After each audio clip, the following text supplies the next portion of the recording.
पहचान लीजिए इन्हें, यही है जॉर्ज नैथियल कर्जन, भारत के गवर्नर जनरल रहे और इन्होंने ही भारत में सांप्रदायिकता का बीज बोया था। मतलब आज जो भारत से पाकिस्तान अलग हो गया या भारत के हाथ से बांग्लादेश जैसा क्षेत्र निकल गया या भारत में जो भी सांप्रदायिक खींचातानी दिख रही है, इन सब के पीछे, इन सब की जड़ में यही साहब की कारस्तानी है। और इसके अलावा 4 लोग और भी हैं, एक है मॉर्ले साहब, एक है मिंटो साहब, एक है मोंटेग्यू साहब और एक है चेम्सफोर्ड साहब। इन लोगों ने भी विलेन का पूरा काम किया है और ऐसा माहौल बना दिया हिंदुस्तान में कि आज तक हिंदुस्तान सांप्रदायिकता का ये दहशत, ये जो दंश है, आज तक झेल रहा है। भारत में आतंकवादी गतिविधियां हो, चाहे भारत पाकिस्तान के साथ तनाव हो, चाहे बांग्लादेश के साथ तनाव हो, इन सब के जड़ के पीछे यही 5 लोगों जिम्मेदार है। इन्हीं 5 लोगों ने यह सब कुछ किया है। ठीक है, अच्छा, इसकी कहानी, इसकी जड़ में जाने से पहले हम आपको बता दें कि यह ऐतिहासिक पृष्ठभूमि हम बहुत अच्छी तरीके से सोच समझकर बना रहे हैं। हालांकि बातों को तटस्थ होकर सोचना चाहिए। देखिए, पिछले 75 सालों में भारत के साथ जो हो रहा है, जो आतंकवादी गतिविधियां हुई हैं, जो सांप्रदायिक खींचातानी चल रही है, इन सब के पीछे की वजहें क्या हैं, यह भी बहुत इंपॉर्टेंट है। क्योंकि देखिए, भारत में जो स्वतंत्रता संघर्ष हुआ, भारत में जो हम लोगों ने अंग्रेजों से जीत हासिल की, ये किसी एक की जीत नहीं थी, बल्कि ये हिंदू, मुसलमान, सिख, ईसाई, दलित सभी का एक मिला जुला संघर्ष था जिससे हम आजादी हासिल किए। तो हम ये नहीं कह सकते कि इनका कोई इसमें सहयोग नहीं था या इनका सहयोग नहीं था या इनका सहयोग नहीं था। बात ये आती है कि ये सांप्रदायिकता आई कहां से, हम इसी के जड़ की तलाश करने की कोशिश करते हैं।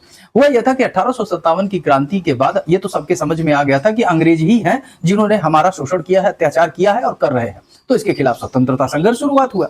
अब 1901-2 तक आते आते हमारे पास जो इंडियन नेशनल कांग्रेस था वो भी पावर में आने लगा था। हालांकि अभी भी ये नरम दल या फिर मॉडरेटर्स के हाथ में था जो बहुत ही नरमी से पेश आते थे। तो लेकिन फिर बार एक राजनीतिक स्टेज तो मिल गया था इंडियंस को, तो इंडियंस बड़े प्रखरता से सामने आ रहे थे और इसका जो केंद्र था वो था बंगाल। बंगाल में हिंदू मुस्लिम एकता और जो जातीय एकता और सब कुछ दिख रहा था, ये अंग्रेजों के लिए गले की फांस की तरह था। अंग्रेजों के खिलाफ ये जो शक्ति थी वो काम कर रही थी और अंग्रेजों को लगा कि ये शक्ति, ये जो एकता है वो हमें तोड़ देना चाहिए, क्योंकि इतिहास गवाह रहा है, फिर चाहे वो दिल्ली सल्तनत रहा हो, दिल्ली के सुल्तान रहे हो या मुगलिया बादशाहत रही हो, मुगलिया के बादशाह रहे हो, औरंगजेब रहे हो, कोई भी रहा हो, अगर इतिहास को टटोलेंगे तो देखेंगे जब भी हुकूमत संकट में आई है तो समर्थन हासिल करने के लिए, अपने हुकूमत के पक्ष में समर्थन हासिल करने के लिए कट्टरपंथी या सांप्रदायिकता का सहारा लेना पड़ा है। और यह बात अंग्रेज अच्छी तरह से जानते थे और अंग्रेज को बस अब यही था कि यह सांप्रदायिकता लाई कहां से जाए, क्योंकि इस एकता में सांप्रदायिकता, कम्युनल हार्मोनी को ब्रेक करना बहुत जरूरी था। इन्होंने शुरुआत किया 1905 में, यही साहब लॉर्ड कर्जन साहब, जिनको लॉर्ड कहते तो नहीं अच्छा लगता है, जो कर्नल कर्जन साहब है, इन्होंने क्या किया, बंगाल का विभाजन कर दिया। उसके पीछे बहुत बड़ा दिमाग था। दिमाग ये था कि उस समय जो पूर्वी बंगाल था, पूर्वी बंगाल में मुस्लिम बाहुल्य इलाका था, क्षेत्र था, यहां पर मुस्लिमों की संख्या ज्यादा थी। अच्छा, सबसे खास बात यह है कि इनका जो लाइफ स्टाइल था, जो इनका रहन सहन था, जो इनकी आर्थिक स्थिति वो बहुत अच्छी नहीं थी। ये ज्यादातर मजदूर और किसान वर्ग ही थे। हाँ, जो हिंदू वर्ग था वहां पर वो जो है काफी पावर में था, काफी शक्ति में था, जमींदार काफी ज्यादा थे। तो ये जो मजदूर वर्ग मुस्लिम कम्युनिटी थी, ये चाहती थी कि किसी तरीके से यहां से हिंदू निकल जाए। अच्छा, थोड़ा सा एक इंफीरियर कॉम्प्लेक्सिटी भी थी। तो इसको देखते हुए इस चाल में इन्होंने क्या किया कि बंगाल का विभाजन कर दिया कि बंगाल का विभाजन कर देंगे तो हिंदू अलग हो जाएंगे, ये पश्चिमी बंगाल की तरफ चले जाएंगे। और उस समय पश्चिमी बंगाल में उड़ीसा भी आता था और बिहार भी आता था, और उस तरफ दूसरी तरफ पूर्वी बंगाल में असम भी आता था और पूर्वी बंगाल यानी आज का बांग्लादेश भी आता था। तो अब क्या हुआ कि इन्होंने दोनों को अलग अलग कर दिया और मुसलमानों को अप्रेज करना शुरू कर दिया कि भैया देखो, ऐसा है कि आपकी स्थिति खराब है, आपकी माली स्थिति खराब है, आपकी आर्थिक स्थिति खराब है, आपकी सामाजिक स्थिति खराब है, हम आपका समर्थन देंगे, लेकिन इस तरीके से अंग्रेजों के खिलाफ होकर जो बंगाल का विभाजन हुआ, इसमें आप सपोर्ट मत करो। दूसरी तरफ हिंदुस्तान में स्वदेशी आंदोलन चल रहा था और स्वदेशी आंदोलन का यह था कि अंग्रेजों ने जिस तरह से बंगाल का विभाजन किया है वो ठीक नहीं है और हम इनके खिलाफ मुहिम चलाएंगे, अंग्रेजों का कोई भी प्रोडक्ट हिंदुस्तान में यूज नहीं होगा।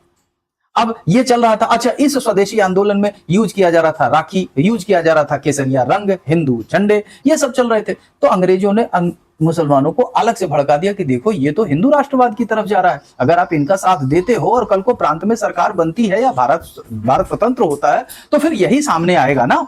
और दूसरी तरफ आप अल्पसंख्यक ही रह जाओगे, आप किस तरह से अपना प्रतिनिधित्व दोगे। तो सबसे अच्छा यह है कि आप हमारा साथ दीजिए। अंग्रेजों ने मुसलमानों से कहा, मुसलमानों को यह बात अच्छी भी लगी। हाँ, था भी कि उस समय कांग्रेस से थोड़ी दूरियां भी बनती नजर आई, क्योंकि कांग्रेस में उस समय बड़े बड़े नेता थे वो भी उस समय बाल गंगाधर तिलक, अरविंद घोष, विपिन बंकिम चंद्र पाल और रविंद्रनाथ टैगोर जैसे कद्दावर नेता थे, लेकिन मुसलमानों का प्रतिनिधित्व करने वाला कोई बहुत बड़ा नेता नहीं था। इसलिए मुसलमानों के अंदर इंफीरियर कॉम्प्लेक्सिटी आ गई और यही अंग्रेज चाहते थे। तो इसी को अंग्रेजों ने कैश करना शुरू किया, जिसे हम डिवाइड एंड रूल करते हैं। अच्छा, अब हिंदू और मुसलमानों के बीच में दरार तो अंग्रेज पैदा कर ही दिए थे और इसी का नतीजा ये निकला कि 1906 में मुस्लिम लीग की स्थापना हुई। 30 दिसंबर 1906 में ढाका, जो आज के बांग्लादेश में है, वहां पर नवाब सलीमुल्लाह, आगा खान, लियाकत हुसैन और मोहसिन उल मुल्क ने मिलकर मुस्लिम लीग बनाया और उसके लिए बड़ी संख्या में मुस्लिम इकट्ठा हुए। All India Mohammedan educational conference किया गया और ये किया गया कि आज से हम लोग मुस्लिम लीग है और मुस्लिम लीग ही मुसलमानों का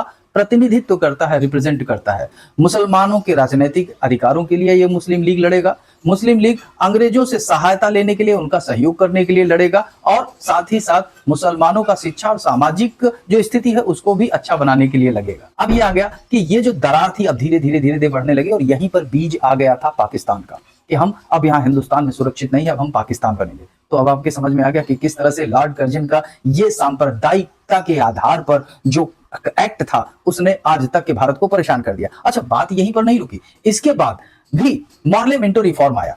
जो मॉर्ले उस समय इंडिया के सेक्रेटरी थे, ब्रिटेन में बैठते थे और उसके साथ मिंटो साहब थे जो यहाँ के गवर्नर जनरल थे। वो 1909 में एक रिफॉर्म लेकर आते हैं और वो बोलते हैं कि आज के बाद कम्युनल बेसिस पर जो अंग्रेज हैं उनको सेपरेट इलेक्टोरेट का एक अवार्ड मिलेगा, जिसमें इसका मतलब यह है कि अब मुसलमान बाहुल्य इलाकों में मुसलमान ही कैंडिडेट होंगे और मुसलमान ही वोट देंगे। मुसलमानों के लिए बहुत अच्छा अपॉर्चुनिटी था क्योंकि अब मुसलमान अपने समाज में अपने आप को आगे बढ़ाने के लिए एजुकेशनली और राजनीतिक तौर से भी एक अवसर देख रहे थे। इनको ये अच्छी बात लगी और तुरंत ये कम्युनल अवार्ड मुसलमानों ने एक्सेप्ट कर लिया।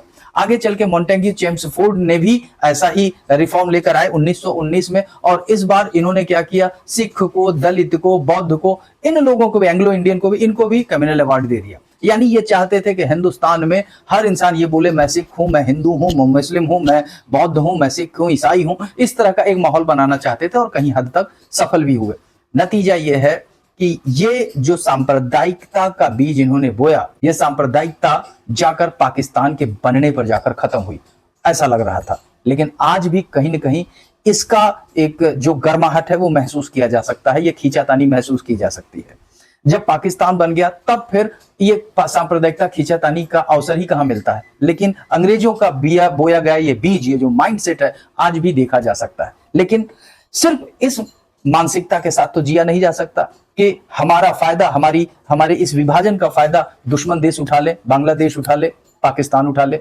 अरे भाई, हमें अपने भारत के लिए जीना है और भारत के लिए फिर से एकता का प्रदर्शन करना होगा, हमें एक साथ एकजुट आना ही होगा। आपका इस संबंध में क्या विचार है, हमें अपने कमेंट सेक्शन में जरूर बताइएगा। और अगर वीडियो अच्छा लगा हो तो प्लीज इसे शेयर कर दीजिए और अगर हमारे कंटेंट आपको अच्छे लग रहे हो तो प्लीज सब्सक्राइब कर दीजिए। मिलते हैं अगले वीडियो में। नमस्कार।